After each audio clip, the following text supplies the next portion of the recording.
Hey everyone, I'm Nathaniel Scroggins. We're here at Automate 2026, and today we're asking some of our friends, what's your favorite Balluff product? Hey Zach, what's your favorite Balluff product and why?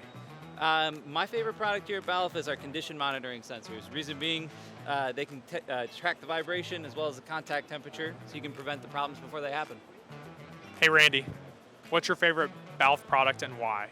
The UHF RFID antenna connects up to IO-Link and gets you up to 8 inches of range, depending on your tag size. Hey Chris, Hey, what's going on? what's your favorite Balluff product and why? Linear transducers. They're made in Florence, Kentucky at our headquarters.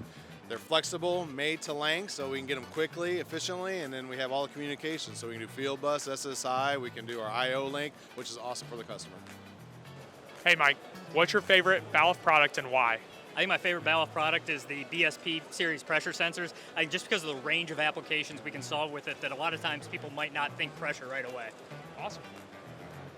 Hey Anjesh, Yeah, what's your favorite Balluff product and why? my favorite bulb product is probably the black line of Masters. The reason is because you can not only do OT controls, but you can do also IoT controls, so you basically get two in one.